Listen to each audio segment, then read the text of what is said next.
Hello friends, welcome to our channel. Friends, మనకి తెలంగాణ జిల్లా court and హైకోర్టుకి సంబంధించినటువంటి ఎగ్జామినేషన్లో తెలంగాణ చరిత్ర నుంచి ముఖ్యంగా నిజామ్స్ అనేటువంటి టాపిక్ నుంచి మనకి క్వశ్చన్స్ అయితే వస్తున్నాయి. సో ఈ వీడియోలో కొన్ని most important question and answers అయితే చూద్దాము. సో వీడియో చూస్తున్నటువంటి వారు వీడియోని లైక్ చేసి ఛానల్ని సపోర్ట్ చేయండి. మీరు ఇచ్చేటువంటి ఒక చిన్న లైక్ చాలా ఎంకరేజింగ్ అండ్ మోటివేటింగ్గా ఉంటుంది. కాబట్టి లైక్ చేసి మీ ఫ్రెండ్స్కి షేర్ చేయండి. ఫస్ట్ టైం మన ఛానల్ని విజిట్ చేస్తే సబ్స్క్రైబ్ చేసుకొని బెల్ సింబల్ని యాక్టివేట్ చేసుకోండి. డీటెయిల్స్లోకి వెళ్లే ముందు తెలంగాణ కోర్టు ఉద్యోగాలకి ప్రిపేర్ అవుతున్నటువంటి అభ్యర్థులు రిమైనింగ్ డేస్లో మంచిగా ప్రిపేర్ అయ్యి మంచి మార్కులు తెచ్చుకునే విధంగా ఈ 5 కోర్సెస్ని అయితే మేము మీకు ఆఫర్ చేస్తున్నాము. ఈ మెగా కోర్స్ మీరు తీసుకున్నట్లయితే ఈ ఒక్క కోర్సులోనే ఈ కోర్సెస్ అన్నీ కూడా యాడ్ చేయడం జరిగిందండి. మీరు ఇంకా సపరేట్గా ఈ కోర్సెస్ తీసుకోవాల్సిన అవసరం లేదు ఈ మెగా కోర్స్ తీసుకున్నటువంటి వారు. ఇందులో మీకు తెలుగు మీడియంలో ఉన్నటువంటి వీడియో క్లాసెస్ ఉంటాయి. 25 mock test English medium and Telugu మీడియంలో మాక్ టెస్ట్లు అయితే ఉన్నాయి. అలాగే ఇంగ్లీష్ మెగా టెస్ట్ సిరీస్ కూడా ఇందులోనే యాడ్ చేయడం జరిగింది. మీరు సపరేట్గా తీసుకుంటే 99 రూపీస్ సపరేట్గా పే చేయాలి, కానీ ఇందులోనే ఈరోజు యాడ్ చేయడం జరిగింది. అలాగే కంప్యూటర్ నాలెడ్జ్కి సంబంధించినటువంటి కోర్స్ కూడా ఇందులోనే యాడ్ చేశాము. అలాగే 30,000 ప్లస్ బిట్స్ ఉన్నటువంటి జీకే అండ్ ఇంగ్లీష్కి సంబంధించిన పీడిఎఫ్ కోర్స్ కూడా ఇందులోనే యాడ్ చేశాము. కాబట్టి మీరు ఈ ఒక్క కోర్స్ తీసుకుంటే చాలు, మీకు అన్ని కూడా యాక్సెస్ అవుతాయి. లేదు మీకు సపరేట్గా కావాలి అనుకుంటే ఇంగ్లీష్ మెగా టెస్ట్ సిరీస్ 99 రూపీస్కి అందిస్తున్నాం. 25 మాక్ టెస్ట్లు 199 రూపీస్కి అందిస్తున్నాం. పీడిఎఫ్ కోర్సు 199 రూపీస్కి అందిస్తున్నాం. ఇందులో మీకు 30,000 ప్లస్ బిట్స్ ఉన్నటువంటి పీడిఎఫ్స్ ఉంటాయి. అలాగే ఇంగ్లీష్ అండ్ తెలుగు మీడియంలో ఈ బిట్స్ అన్ని కూడా ఉంటాయన్నమాట, జీకే అండ్ ఇంగ్లీష్కి సంబంధించి. అలాగే మీకు స్టాటిక్ జీకే కరెంట్ అఫైర్స్ కూడా ఇందులోనే ఉంటాయి. ఇంకా కంప్యూటర్ నాలెడ్జ్కి సంబంధించి 49 రూపీస్కి ఈ కోర్స్ అయితే అందిస్తున్నాము.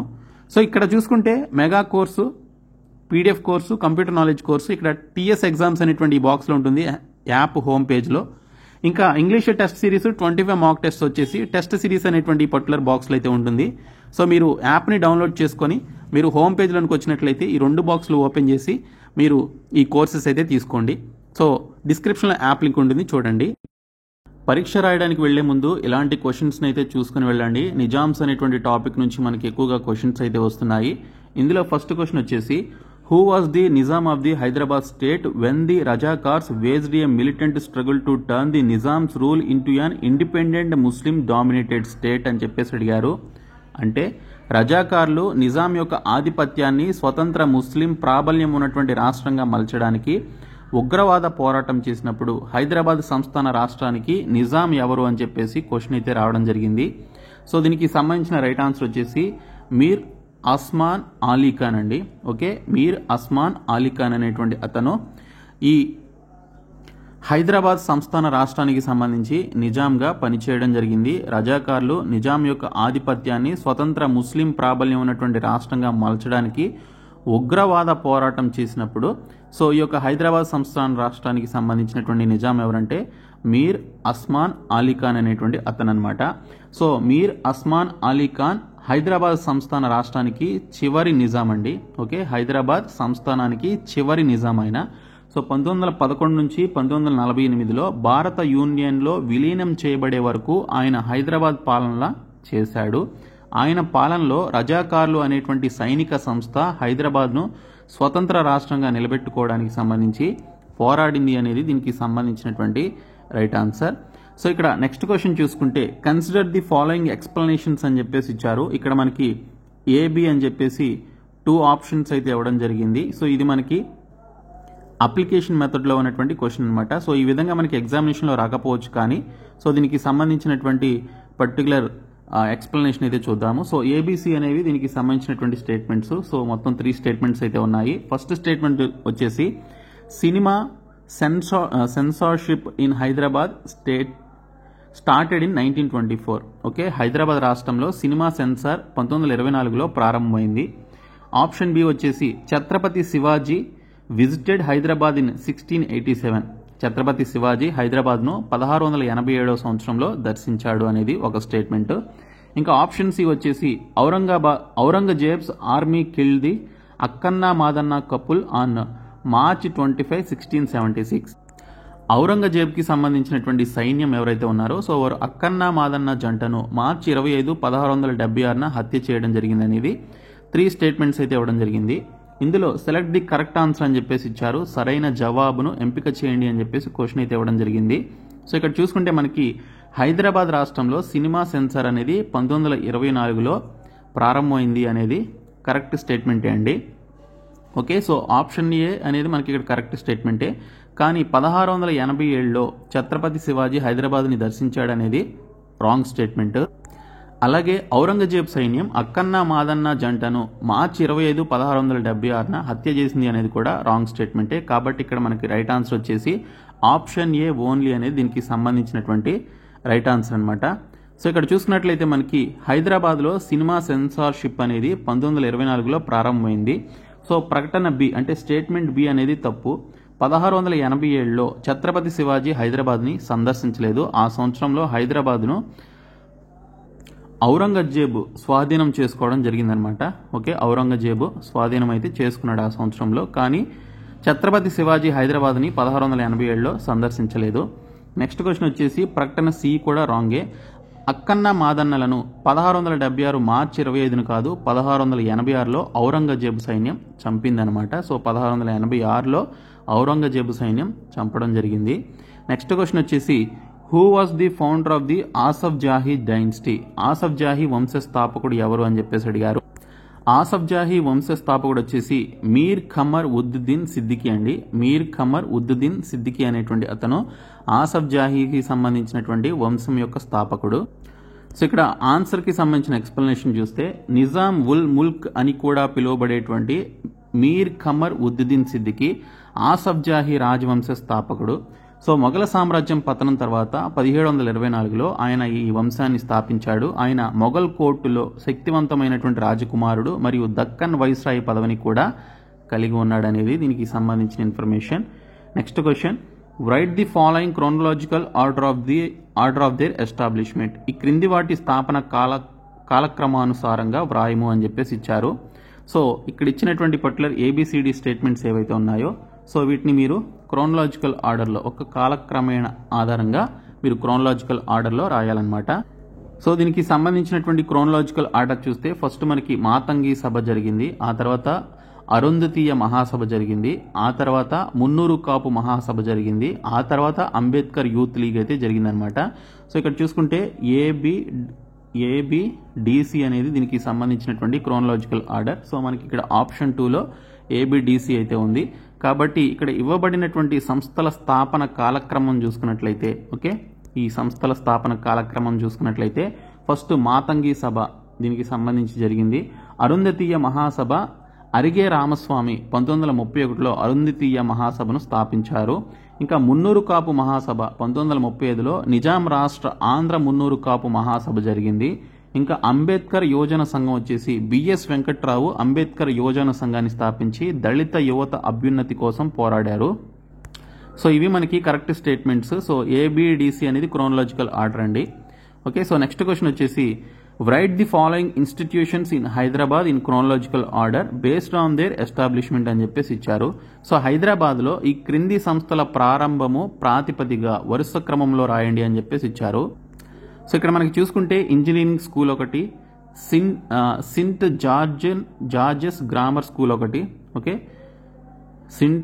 సెయింట్ జార్జెస్ గ్రామర్ స్కూల్ ఒకటి, అలాగే మదర్సా ఈ ఆలియా అనేది మరొకటి, అలాగే Darul Uloom oriental high school అనేది మరొకటి అనమాట. సో హైదరాబాద్లో ఈ సంస్థలకి సంబంధించినటువంటి ప్రారంభాన్ని మీరు ఇక్కడ వరుస క్రమంలో అయితే రాయాలి. సో ఫస్ట్ వచ్చేసి సెయింట్ జార్జెస్ గ్రామర్ స్కూల్ అయితే జరిగిందండి. ఓకే, గ్రామర్ స్కూల్ అయితే దీనికి సంబంధించి ఈ పర్టికులర్ ఇన్స్టిట్యూషన్ అయితే ఎస్టాబ్లిష్ చేయడం జరిగింది, సెయింట్ జార్జెస్ గ్రామర్ స్కూల్ని. ఆ తర్వాత దారుల్ ఉలూమ్ ఓరియంటల్ హై స్కూల్ని స్థాపించారు. ఆ తర్వాత ఇంజనీరింగ్ హై స్కూల్ని స్థాపించారు. ఆ తర్వాత మదర్సా ఈ ఆలియాని స్థాపించడం జరిగింది. ఓకే, సో ఇవి మనకి చూసుకుంటే బిడిఏసి అనేది ఒక పర్టికులర్ ఆర్డర్ అనమాట. ఈ ఆర్డర్లో ఈ యొక్క స్కూల్స్ని స్థాపించారు. ఓకే, సో ఇక్కడ మనకి ఆప్షన్ 1లో ఇదైతే ఉంది. సో బిడిఏసి అనేది, సో అదే మనకి రైట్ ఆన్సర్. సో ఇక్కడ చూసుకుంటే మనకి సెయింట్ జార్జ్ గ్రామర్ స్కూల్ వచ్చేసి 1834లో స్థాపించబడింది. Darul Uloom oriental high school వచ్చేసి 1855లో స్థాపించబడింది. ఇంజనీరింగ్ పాఠశాల వచ్చేసి 1870లో స్థాపించారు. మదర్సా ఈ అలియా 1872లో స్థాపించబడింది. Next question the princely state of Hyderabad was brought under the Indian union in the year. Hyderabad రాచరిక రాష్ట్రం ఏ సంవత్సరంలో ఇండియన్ యూనియన్ కిందకు రాబడింది అని చెప్పేసి అడిగారు. ఇది 1948 సంవత్సరంలో హైదరాబాద్ రాచరిక రాష్ట్రం ఇండియన్ యూనియన్లోకి రావడం జరిగిందనమాట. సో ఇక్కడ చూసుకుంటే 13th సెప్టెంబర్ 1948న ఇండియన్ ఆర్మీ ఆపరేషన్ పోలో అనేటువంటి కోడ్ పేరుతో ప్రచారాన్ని ప్రారంభించింది. దిక్సూచి యొక్క అన్ని పాయింట్ల నుండి భారత సైనికులు హైదరాబాదీపై దాడి చేశారు. సో ఇక్కడ 1948 సెప్టెంబర్ 17న నిజాం సైన్యం లొంగిపోయిందండి. ఓకే, సో భారతదేశం హైదరాబాద్ రాష్ట్రాన్ని విలీనం చేసి నిజాం పాలనను అంతం చేయడం జరిగింది. ఓకే, సో నెక్స్ట్ క్వశ్చన్ వచ్చేసి when was Hyderabad state merged into the Indian union? Hyderabad రాష్ట్రం భారత్ యూనియన్లో ఎప్పుడు విలీనం చేయబడింది అంటే సో 1948 సంవత్సరంలో విలీనం చేయబడింది. సో దీనికి సంబంధించినటువంటి ఎక్స్ప్లెనేషన్ చూస్తే హైదరాబాద్ రాష్ట్రం 1948లో ఇండియన్ యూనియన్లో విలీనం చేయబడింది. స్వాతంత్రం వచ్చినప్పుడు భారతదేశం 2 రకాల రాజకీయ విభాగాలను కలిగి ఉంది. అవేంటంటే బ్రిటిష్ రాష్ట్రాలకు సంబంధించింది, అంటే బ్రిటిష్ ప్రభుత్వ ప్రత్యక్ష పాలనలో ఉండేటువంటి రాజ్యాలు, రాచరిక రాష్ట్రాలు అంటే స్థానిక రాకుమారుల పాలనలో కానీ బ్రిటిష్ క్రౌన్ కిరీటం యొక్క పరమావధికి లోబడి ఉండేటువంటి కొన్ని రాష్ట్రాలు అయితే ఉన్నాయి. సో భారతదేశం యొక్క భౌగోళిక సరిహద్దుల్లో ఉన్నటువంటి 552 రాచరిక రాష్ట్రాల్లో 549 భారతదేశంలో చేరాయి. మరియు మిగిలినటువంటి 3 హైదరాబాద్, జునాగఢ్ అండ్ కాశ్మీర్ అనేటువంటి యొక్క సంస్థానాలు భారతదేశంలో చేరడానికి నిరాకరించాయన్నమాట. అయితే కాలక్రమేణా వారు పోలీసు చర్య ద్వారా భారతదేశం హైదరాబాద్లో ప్రజాభిప్రాయ సేకరణ ద్వారా జునాగఢ్ మరియు ఇన్స్ట్రుమెంట్ ఆఫ్ యాక్సెషన్ ద్వారా కాశ్మీర్ కూడా విలీనం చేయబడ్డాయన్నమాట. సో వీటికి సంబంధించి ఉన్నటువంటి హిస్టరీ ఇది. సో నెక్స్ట్ క్వశ్చన్ వచ్చేసి when did Nizam's government lift the ban on the Hyderabad state Congress? Hyderabad రాష్ట్ర కాంగ్రెస్ నిషేధాన్ని నిజాం ప్రభుత్వం ఎప్పుడు ఎత్తివేసిందని చెప్పేసి అడిగారు. సో ఇది చూసుకుంటే మనకి జూలై 1946లో okay, so Nizam's government Hyderabad state Congress యొక్క బ్యాన్ని ఎత్తివేయడం జరిగిందనమాట జూలై 1946లో. సో ఇక్కడ దీనికి సంబంధించిన ఇన్ఫర్మేషన్ చూస్తే హైదరాబాద్ రాష్ట్ర కాంగ్రెస్ నిషేధాన్ని నిజాం ప్రభుత్వం జూలై 1946లో ఎత్తివేసింది. 6th సెప్టెంబర్ 1938న హైదరాబాద్ నిజాం హైదరాబాద్ రాష్ట్ర కాంగ్రెస్ చట్ట విరుద్ధమని ప్రకటిస్తూ ఒక ఉత్తర్వు జారీ చేయడం జరిగింది. ఓకే, సో నెక్స్ట్ క్వశ్చన్ వచ్చేసి Qazi Abdul Ghaffar who reported to the Indian government about the massacre in Hyderabad state after the police action worked with which of the following newspapers? Police చర్య తర్వాత హైదరాబాద్ స్టేట్లో జరిగినటువంటి ఓచకోత గురించి భారత ప్రభుత్వానికి నివేదించినటువంటి ఖాజీ అబ్దుల్ గాఫర్ కింది వాటిలో ఏ వార్తాపత్రికలో కలిసి పనిచేశారు అని చెప్పేసి క్వశ్చన్ అయితే వచ్చిందండి. సో దీనికి సంబంధించినటువంటి రైట్ ఆన్సర్ వచ్చేసి పయ్యం అనేటువంటి వార్తాపత్రికలో పనిచేయడం జరిగింది. పయ్యం అనేటువంటి వార్తాపత్రిక. సో ఇక్కడ చూసుకున్నట్లయితే జాబ్దూత్ ఉల్ అక్బర్ భారతదేశంలోని మొదటి వార్తాపత్రికలలో ఒకటి మరియు ఇది 1833 ADలో స్థాపించబడింది. సో రిసాలా తబ్ది మెడికల్ జర్నల్ 1859లో హైదరాబాద్లో స్థాపించబడింది. 1864లో సికింద్రాబాద్లో స్థాపించినటువంటి దక్కన్ టైమ్స్ ఈ ప్రాంతం యొక్క మొదటి ఆంగ్ల పత్రిక అండి. ఓకే, దక్కన్ టైమ్స్ అనేది సికింద్రాబాద్లో స్థాపించినటువంటి మొదటి ఆంగ్ల పత్రిక. ఇంకా బ్రహ్మ విద్యా విలాసం ప్రింటింగ్ ప్రెస్ 1870లో అప్పటి వనపర్తి పాలకుల చేత ప్రారంభించబడింది. అలాగే పయ్యం ఖాజీ అబ్దుల్ గాఫర్ చేత స్థాపించబడింది అనమాట. సో పయ్యం అనేది ఖాజీ అబ్దుల్ గాఫర్ చేత స్థాపించబడినటువంటి ఒక న్యూస్ పేపర్. పయ్యం నిజాం ప్రజల స్వాతంత్ర ఉద్యమాన్ని వివరించేటువంటి ఒక ఉర్దూ దినపత్రిక అండి. ఓకే, సో అది ఒక ఉర్దూ దినపత్రిక. ఈ ఉర్దూ దినపత్రిక అయినటువంటి పయ్యంలోనే ఖాజీ అబ్దుల్ గాఫర్ అనేటువంటి అతను పనిచేస్తూ పోలీసు చర్య తర్వాత హైదరాబాద్ స్టేట్లో జరిగినటువంటి ఓచకోత గురించి భారత ప్రభుత్వానికి నివేదించడం జరిగింది. Next question He was given the title Nizam ul Mulk. He was appointed as the governor of the Deccan. He founded the Asaf Jahi dynasty. His descendants are known as the Nizams of Hyderabad. So వారెవరు అని చెప్పేసి అడుగుతున్నారు, identify him అని చెప్పేసి అడుగుతున్నారు. అతనికి నిజాం ఉల్ ముల్క్ అనేటువంటి బిరుదిచ్చారు. ఆయనను దక్కన్ గవర్నర్గా నియమించారు. ఆయనను ఆసఫ్ జాహీ రాజవంశాన్ని స్థాపించాడు. అతని వారసులను హైదరాబాద్ నిజాం అని చెప్పేసి పిలుస్తారు. సో అతన్ని గుర్తించండి అని చెప్పేసి ఇక్కడ మనకి క్వశ్చన్ అయితే ఇచ్చారు. సో ఇక్కడ మనకి చూసుకుంటే చిన్ క్విలిచ్ ఖాన్, ఓకే, చిన్ క్విలిచ్ ఖాన్ అనేటువంటి అతను ఇక్కడ మెన్షన్ చేసినటువంటి పర్టికులర్ క్వశ్చన్లో ఉన్నటువంటి పర్సన్ అనమాట. సో అతన్ని నిజాం ఉల్ ముల్క్ అనేటువంటి అతనికి బిరుదైతే ఇవ్వడం జరిగింది. అతను దక్కన్ గవర్నర్గా కూడా, ఓకే, చిన్ క్విలిచ్ ఖాన్ అనేటువంటి అతను గవర్నర్గా కూడా పనిచేయడం జరిగింది. అలాగే మనకి అతను అసఫ్జాహీ రాజవంశాన్ని కూడా స్థాపించడం జరిగింది. అతని వారసులను హైదరాబాద్ నిజాం అని చెప్పేసి పిలిచేవారు. సో ఇక్కడ చూసుకుంటే నిజాం ఉల్ ముల్క్ అనేటువంటి బిరుదును చిన్ కిలిచ్ ఖాన్కు అతను దక్కన్ గవర్నర్ అయినప్పుడు ఇవ్వబడింది. అతను 1722లో వజీర్గా నియమించబడ్డాడు. అయితే అతను వెంటనే దక్కన్కు తిరిగి వచ్చి నగరంపై పట్టును పటిష్టం చేసుకున్నాడు. సో 2 దశాబ్దాల పాటు హైదరాబాద్ నిజాంలు హైదరాబాద్ను పాలించారు మరియు అద్భుతమైనటువంటి సాంస్కృతిక మరియు ఆర్థిక అభివృద్ధికి రంగును ప్రవేశపెట్టారు. సో అతను ఆసఫ్జాహీ రాజవంశాన్ని స్థాపించడం జరిగింది. సో ఆసఫ్జాహీ రాజవంశాన్ని ఎవరు స్థాపించారు అంటే ఇక్కడ మీరు చిన్ క్విలిచ్ ఖాన్ అనేటువంటి అతని పేరు మెన్షన్ చేయాలి.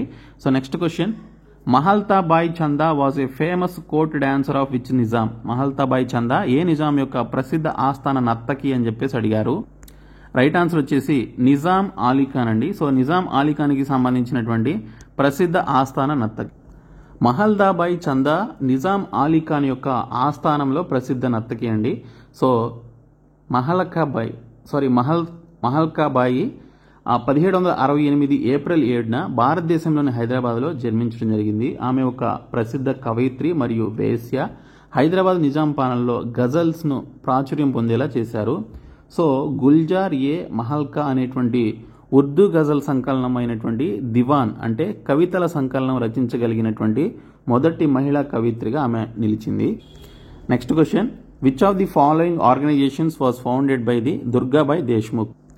సో ఈ క్రింది వాటిలో ఏ సంస్థ స్థాపనలో దుర్గాబాయ్ దేశ్ముఖ్ పాత్ర గణనీయమైంది అని చెప్పేసి అడిగారు. సో రైట్ ఆన్సర్ వచ్చేసి ఆంధ్ర మహిళా సభ అండి. సో ఆంధ్ర మహిళా సభకు సంబంధించి ఆవిడ ఒక మంచి పాత్రనైతే పోషించడం జరిగింది. సో ఇక్కడ ఎక్స్ప్లెనేషన్ చూస్తే దుర్గాబాయ్ దేశ్ముఖ్ మరియు ఇతరులు 1930లో ఆంధ్ర మహిళా సంఘాన్ని స్థాపించారు. 1930 మరియు 1946 మధ్య 13 ఆంధ్రప్రదేశ్ సమావేశాలు జరిగాయి. దుర్గాబాయ్ దేశ్ముఖ్ కృషి వల్ల ఆంధ్ర మహాసభతో పాటు ఆంధ్ర మహిళా సభలు జరిగాయి.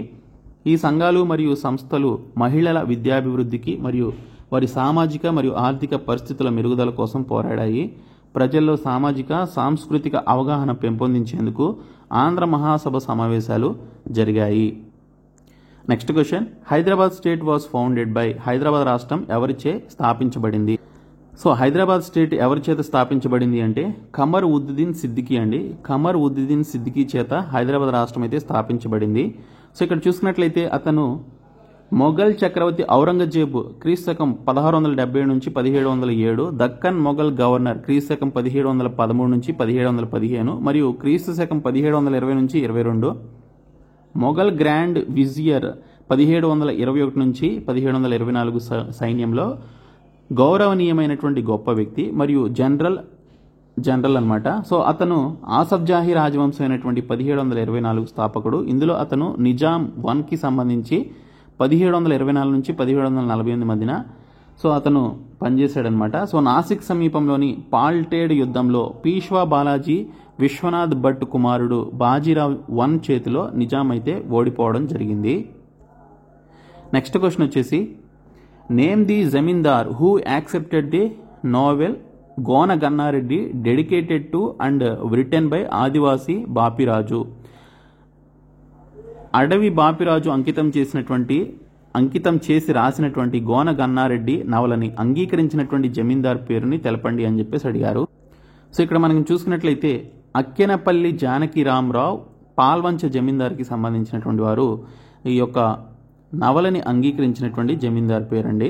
ఓకే, సో ఇక్కడ అడవి బాపిరాజు అంకితం చేసి రాసినటువంటి గోన గన్నారెడ్డి నవలని అంగీకరించినటువంటి జమీందార్ వచ్చేసి అక్కెనపల్లి జానకి రామారావు పాల్వంచ జమీందార్ అనమాట ఆయన. ఓకే, సో ఇవి మనకి మోస్ట్ ఇంపార్టెంట్ కొన్ని ఇంపార్టెంట్ బిట్స్ అండి. సో వీడియోని లైక్ చేయండి. మేము మీకు ప్రొవైడ్ చేసినటువంటి 199 రూపీస్ పీడిఎఫ్ కోర్స్ తీసుకోండి. సో ఈ తెలంగాణ చరిత్రకి సంబంధించిన బిట్స్ యొక్క పీడిఎఫ్ కూడా ఆ కోర్సులో యాడ్ చేయడం జరిగింది. మీరు 399 రూపీస్ కోర్స్ తీసుకుంటే అందులోనే మీకు అన్నీ ఉంటాయి. 199 రూపీస్ మాక్ టెస్ట్ కోర్స్ అయితే తీసుకోండి. సో అందులో మీకు ప్రతి టాపిక్కి సంబంధించినటువంటి మాక్ టెస్ట్లు అయితే ప్రిపేర్ చేశాము. 99 రూపీస్ ఇంగ్లీష్ టెస్ట్ సిరీస్లో అయితే అన్ని టాపిక్స్ అయితే యాడ్ చేయడం జరిగింది. సో ఈ టెస్ట్ సిరీస్ మీకు చాలా హెల్ప్ అవుతుంది. సో ప్రతి ఒక్కరు కూడా తీసుకోండి. డిస్క్రిప్షన్లో యాప్ లింక్ ఉంటుంది, చూడండి. Thank you so much guys.